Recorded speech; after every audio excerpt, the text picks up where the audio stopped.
To மகே maths class. நம்ம என்ன பார்க்க போகிறோம்னா 10ஆம் வகுப்பு எண்களும் தொடர்வரிசையும் இல்லை. இப்போ எடுத்துக்காட்டு 2.8 தான் பார்க்க போகிறோம்.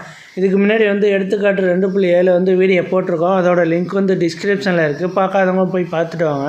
இப்போ கணக்கு பார்க்கலாம். எடுத்துக்காட்டு 2.8 r பவர் n ஆனது n ஒரு இயல் எண் என்ற வடிவில் அமையும் எண்கள் 5 என்ற இலக்கத்தை கொண்டு முடியுமா? உனது விடைக்கான காரணம் கூறு.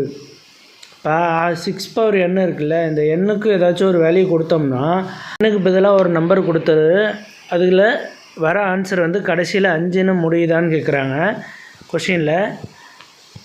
அதான் பார்க்க போகிறோம். இப்போ 6 பவர் nங்கிறது இது எப்படி எழுதலாம்? 6 பவர் nங்கிறத r பவர் nங்கிறத ரெண்டாக பிரித்து எழுதலாம். ஆரை 2 × 3ன்னு எழுதலாம். அப்போ பவரில் மேலே n வந்துடும். இதை தனித்தனியாக ஸ்ப்ளிட் பண்ணி எழுதலாமா? 2 பவர் n × 3 பவர் n என்பதை பிரித்து எழுதலாம். ஓகேவா? இப்போ பிரித்து எழுதுகிறோம். அதே மாதிரி 2 என்பது r பவர் n ஒரு காரணி ஆகும். இப்போ 6 பவர் n ஒரு காரணியாக 2 6 பவர் nங்கிறது இரட்டைப்படை எண்.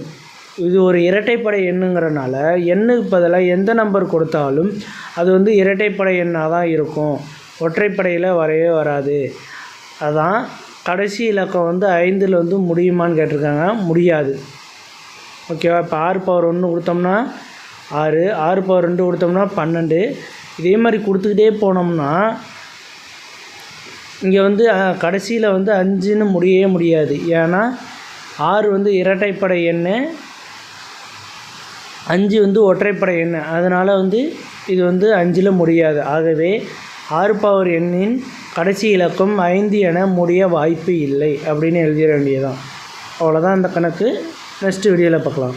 இந்த வீடியோ பிடிச்சிருந்தா லைக் பண்ணுங்கள், கமெண்ட் பண்ணுங்கள், ஷேர் பண்ணுங்கள், சப்ஸ்கிரைப் பண்ணுங்கள், அந்த பெல் பட்டனையும் கிளிக் பண்ணுங்கள்.